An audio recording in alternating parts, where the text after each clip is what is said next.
Sayın Dekanımız, değerli hocalarım ve sevgili öğrencilerimiz. Profesör Doktor Mabit Ali Erjarhi hocamızın kaleme aldığı Economic Analysis and Islamic Perspective 1 adlı kitabın tanıtım ve söyleşi programına hoş geldiniz. Program akışı şöyle olacaktır. Takdim konuşması, kitap tanıtım ve söyleşisi. Söyleşi sonunda araştırma görevlisi Sayın Burak Çıkıryel hocamız kısa bir özet geçecek. Geçtikten sonra Mabit hocamızın kaleme aldığı eseri katılım sağlayan konuklara çay ikramımız bulunmaktadır. Konuşmalarını yapmak üzere Yabancı Diller Fakültesi Dekanı ve Yayın Kurulu üyesi Profesör Doktor Sayın İsmail Çakır hocamızı kürsüye davet ediyorum.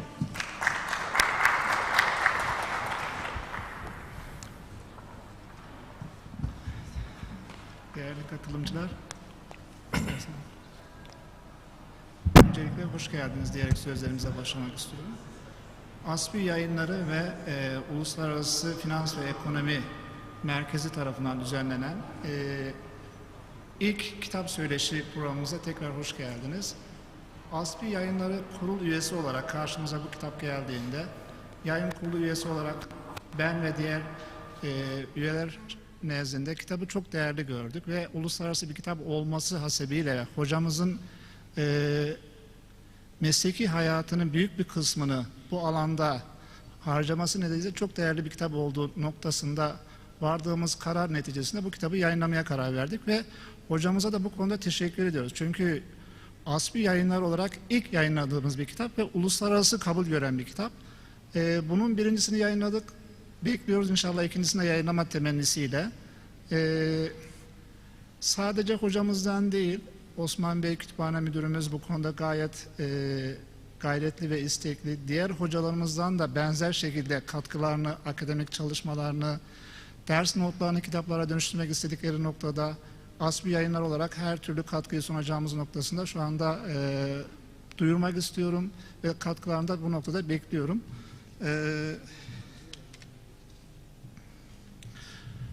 Şu anda hocamız zaten alanda uzman. Çok fazla kendisi hakkında detaylı bilgi vermemize gerek yok. Kendisini ve katılımcıları çok fazla bekletmek istemiyoruz. ASPİ Yayınları olarak ve kütüphane olarak bu kütüphanenin sadece kitap alışverişi için veya kitap araştırmaları noktasında bir yer değil. Bu tür söyleşilere de merkez olması ve bunun devamının olması dileğiyle ve verimli bir söyleşi olması temennisiyle sözü hocalarıma bırakıyorum. Tekrar hoş geldiniz, şeref verdiniz.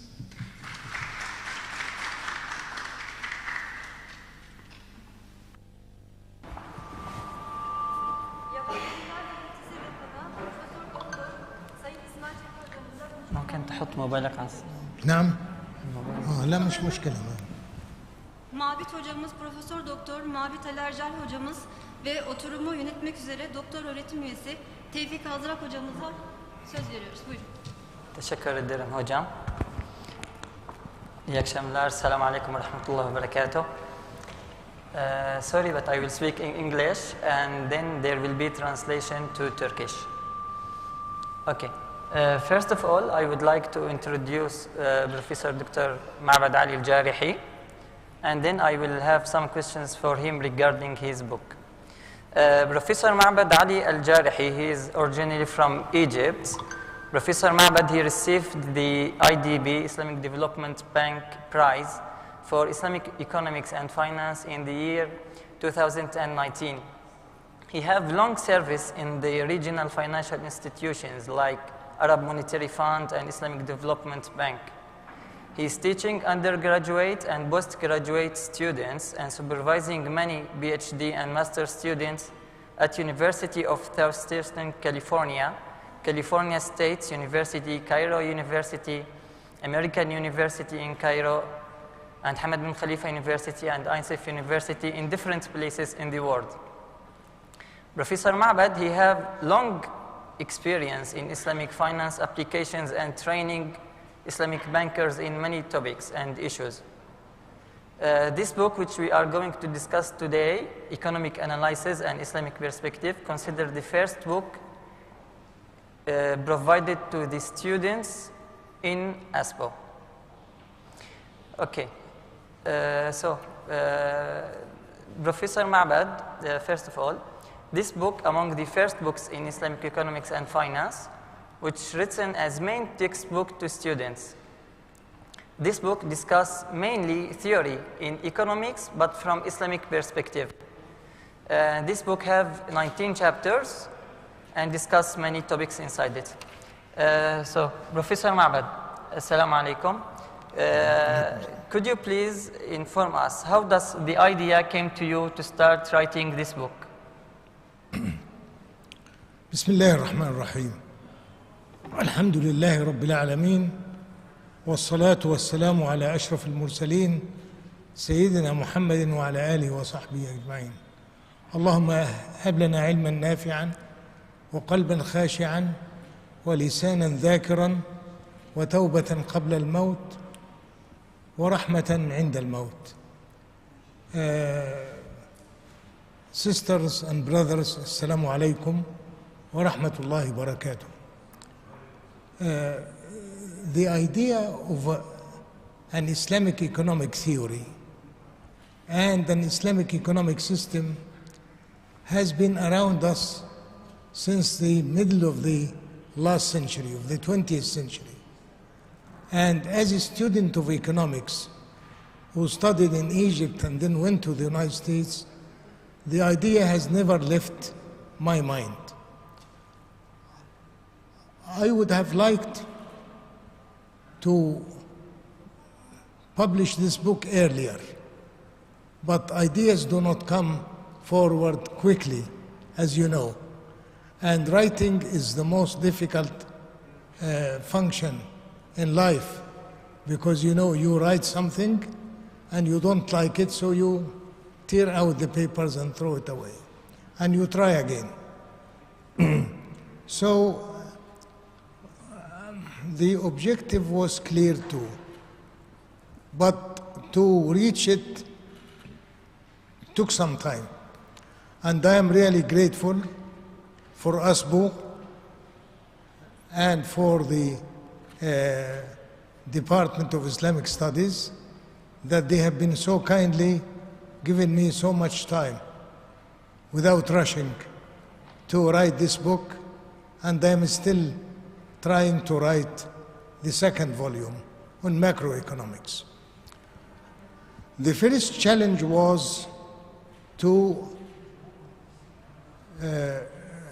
write a valid critique of neoclassical economics, which is the dominant school of thought in our time, and then try to propose a new methodology.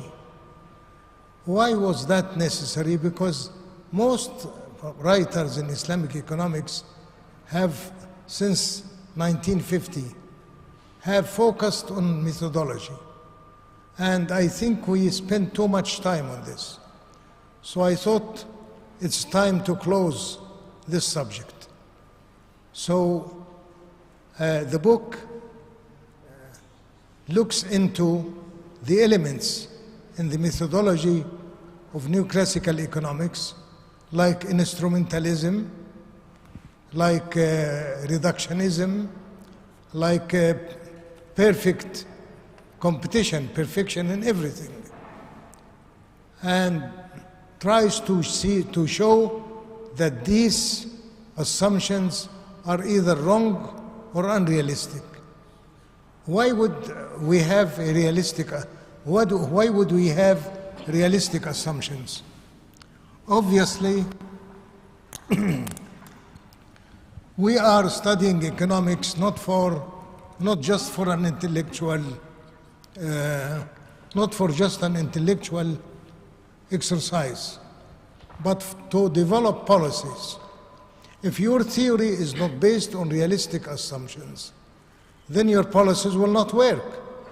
They will work on somewhere else where your assumptions apply. So we Islamic economists are bound to build theories with realistic assumptions. The neoclassics ignore that, and they claim that assumptions are not important. So we have to disprove and distribute these assumptions and provide other ones. The rule here is, yes, you can be destructive at certain times, but only as a first step to be constructive. So we have to provide the alternative. So now, Islamic economics in this book moves from the perfect assumptions of neoclassical economics into the realistic world of imperfect competition, of costly information, price searching, and so on. And based on this, the book offers two innovations. A new theory for consumer behavior and another theory for the behavior of the firm, and we try to see whether we can put them together like demand and supply analysis. But of course we found that demand and supply analysis is faulty, and we must find somewhere else. The second part of the book discusses not Islamic finance, but the economics of Islamic finance. In other words, the economic effects of applying Islamic finance as compared to the effects of applying conventional finance, and we have a comparison. And in the comparison, alhamdulillah, we find that Islamic finance comes on top. So this was the groundwork in the book. Now we go on to show why Islamic finance has failed, why Islamic finance is approaching conventional finance, not the other way around. Why not conventional finance approaches or converges to Islamic finance? Of course, before that, in the previous chapters, we have tried to show the great advantages of Islamic finance. Yet we find that Islamic banks violate the rules, do hila, ruses, okay? And why hila is bad? Remember in the Quran the story of the children of Israel, the ancient Jews who came from were ethnically Arab. Now those Jews were prevented from working on Saturday, but on Saturdays they had a lot of fish in the sea, and on weekdays there was no fish. So what did they do? They came on Friday, they dug holes on the seashore, and they waited for the tide on the evening to bring fish in the holes, and then they came on Sunday and picked up the fish. And they said, we didn't fish on Saturday. How nice. Of course, Allah condemned them. Why did He condemn them? Because it is one thing to disobey Allah, and it is one thing to disobey Him and try to deceive Him, because He cannot be deceived. So we always ask, why do Islamic banks fish on Saturday? And we have a theory for that, and we have policies that would correct the behavior of Islamic finance.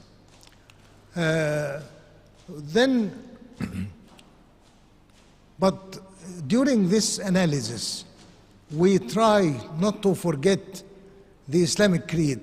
What does it mean? And one of the ideas that come through in this book, that a Muslim does not have only 5 tenets. These are the Shahadatu an la ilaha illallah, wa anna Muhammadan Rasulullah, wa إقام الصلاة، إيتاء الزكاة، الحج لمن استطاع، وصوم رمضان. 5 tenets. But we found that there are 2 other tenets which Muslims do not observe. The first one is using intellect. You read the Quran, and in many places, tens of places, Quran calls you to use your mind.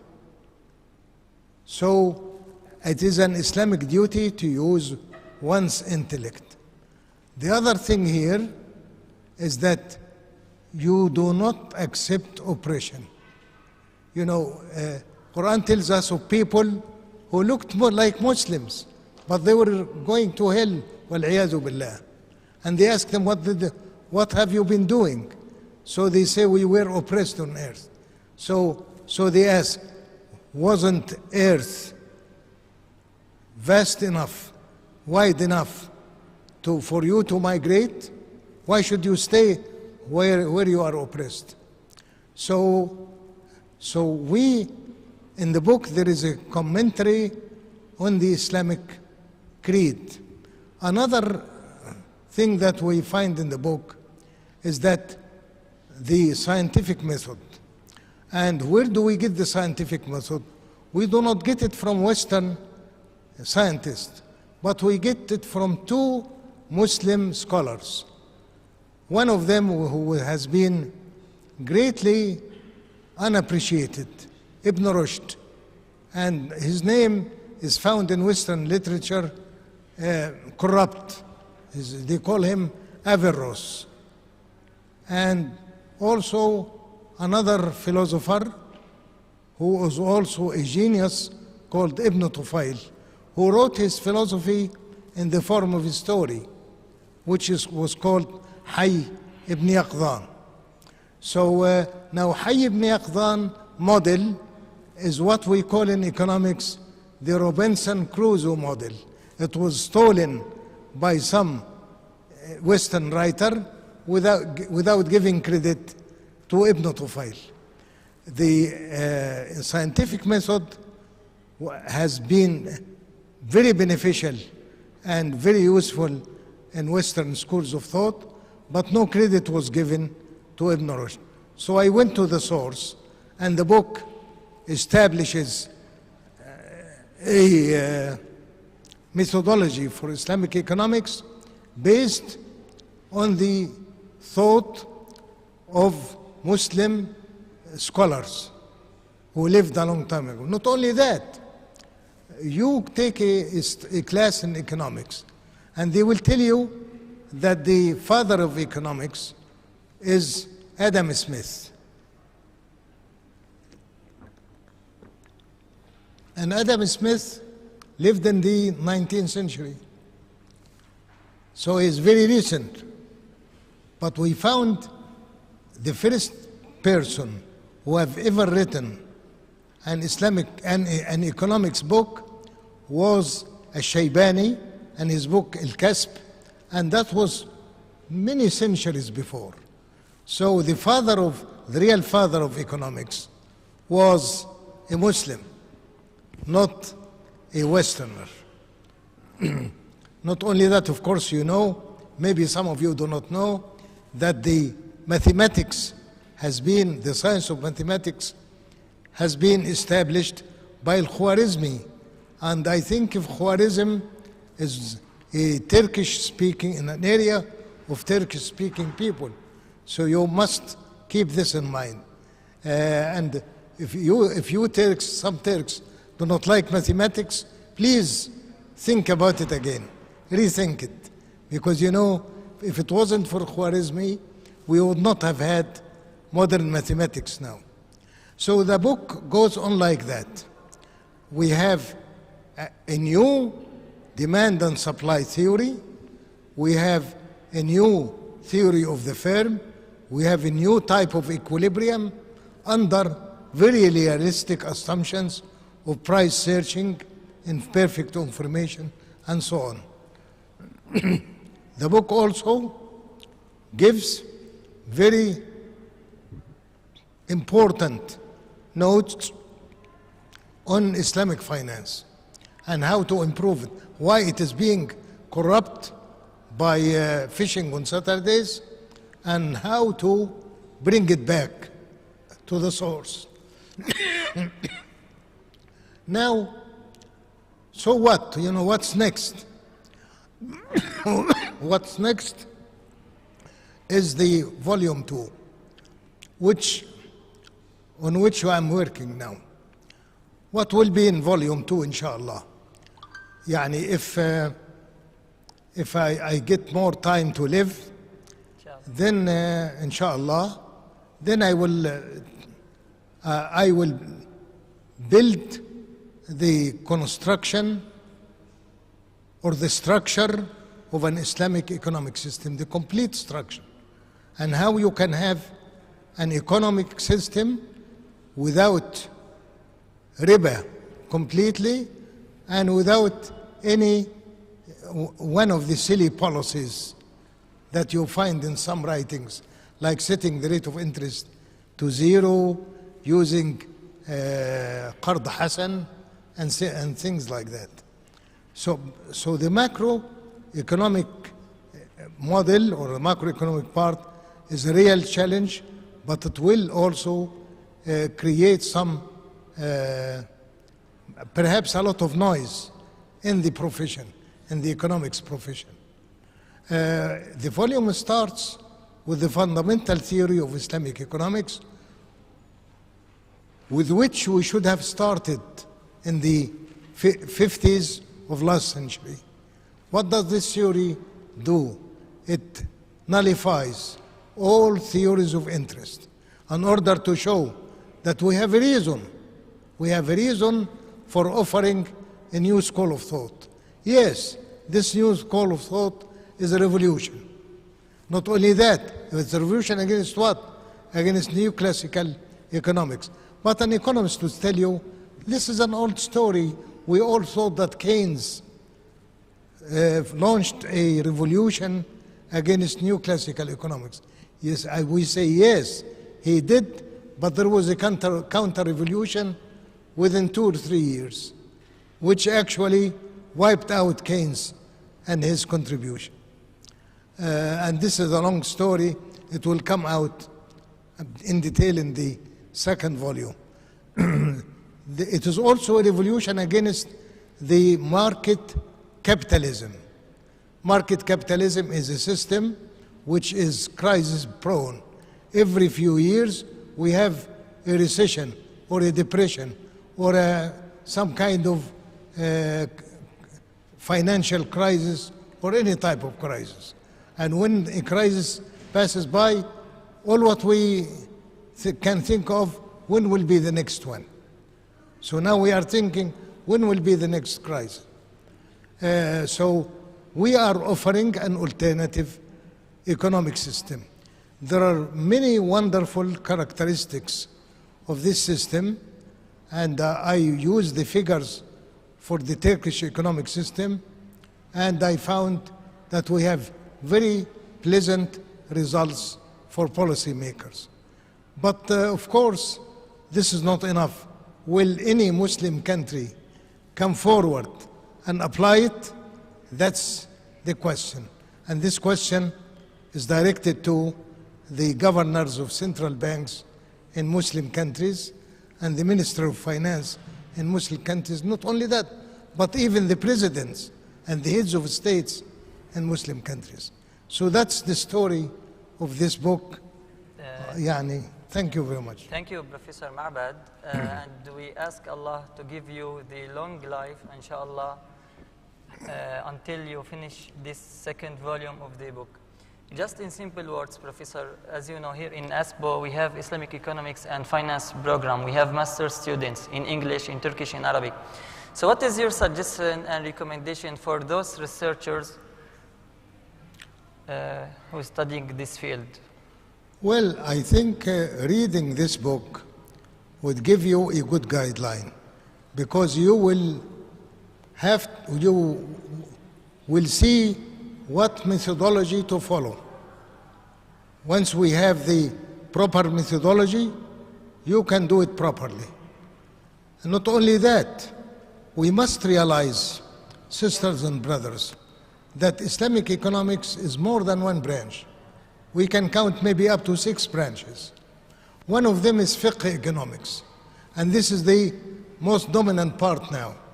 That when you read a paper by an Islamic economist, you feel that a faqih was writing that. Now, what's the difference between a faqih and an Islamic economist?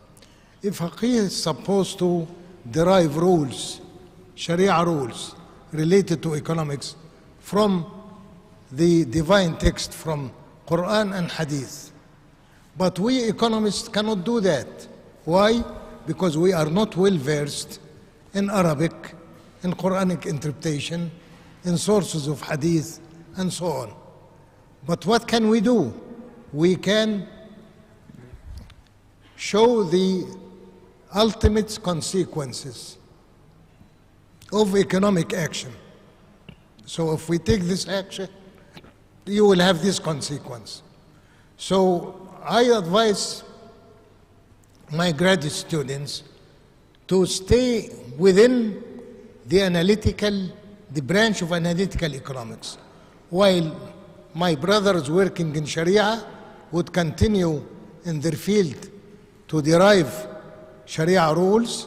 We also have Islamic economic history. If you're interested in Ibn Khaldun or Ibn Rushd or Shaybani, then you can write about that. Then we have also economic history of Muslims. In other words, we had several states from the early Islamic state to the Umayyads, Abbasides, Seljuk, Osmanli, and these states had some economic history, and there are lessons to be learned.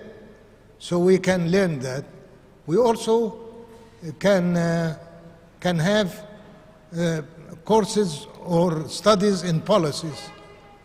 And not only that, we can also sit and argue and research about what type of a political system that conforms to Sharia.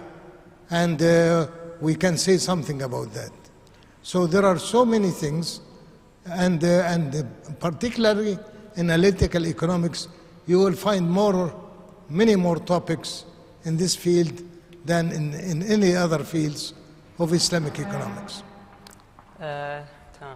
Thank you very much, Professor Ma'bad, for your valuable time and for your advice to our students in Islamic economics and finance. I would like to ask now Brother Burak if you could please translate the main idea of the book for Professor Ma'bad.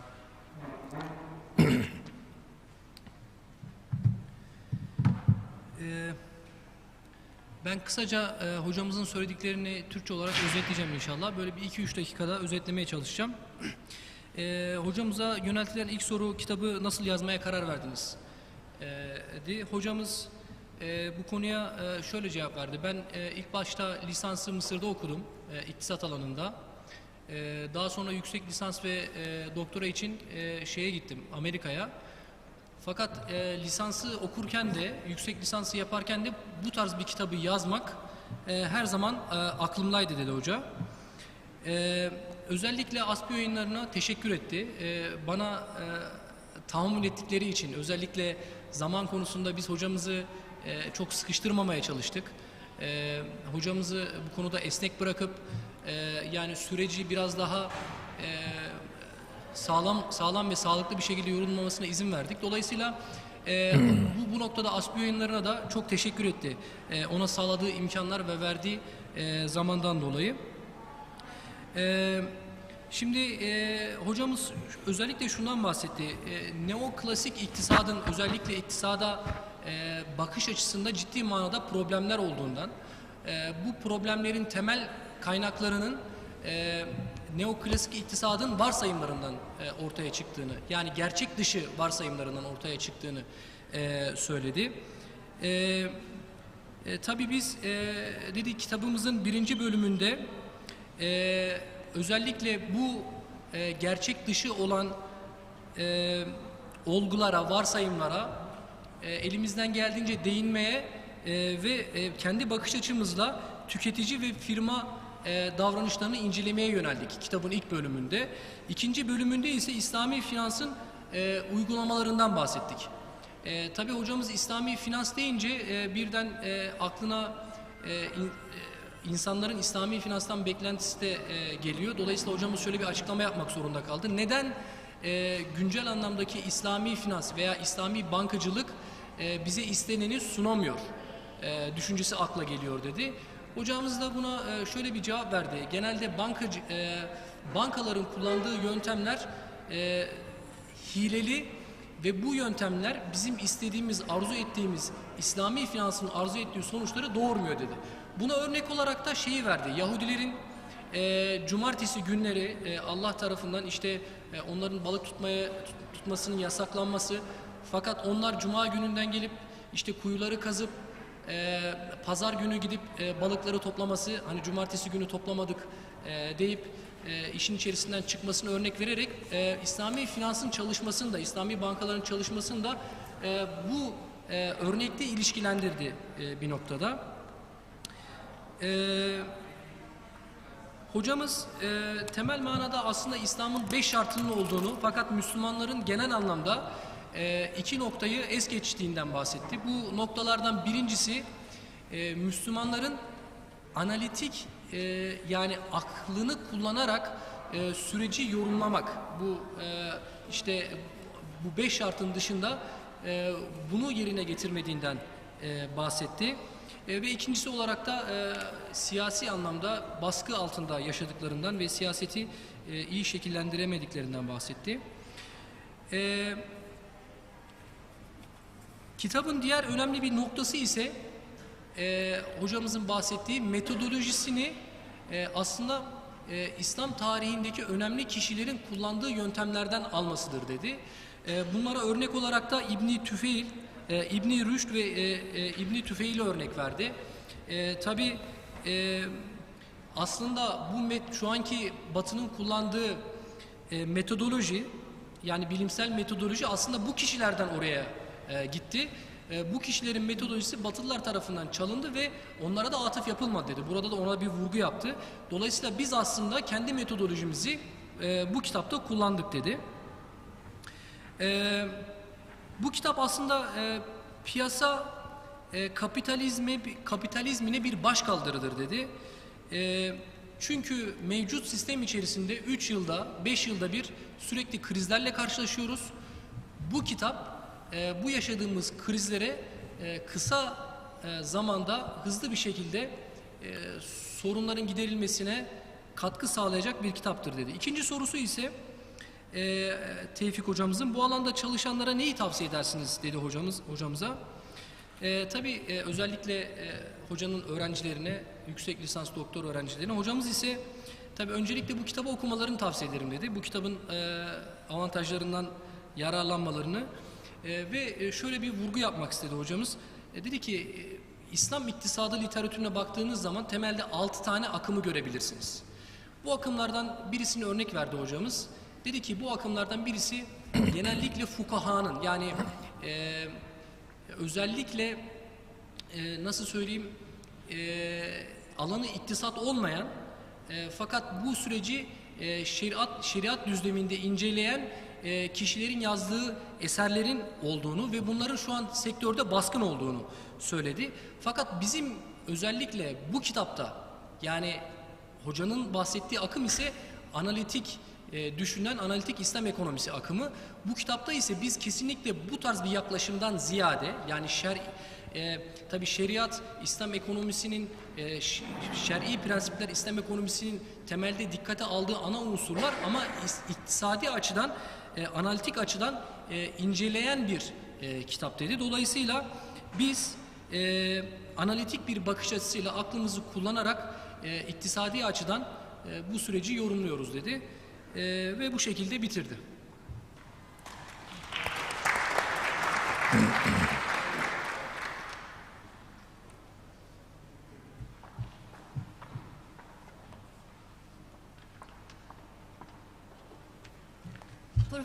Doktor Mabit Ali Aljarhi, Doktor Resim Öğretim Üyesi Tevfik Azrak ve Araştırma Görevlisi Burak Çıkırgil hocalarımıza konuşmalarından dolayı teşekkür ediyoruz.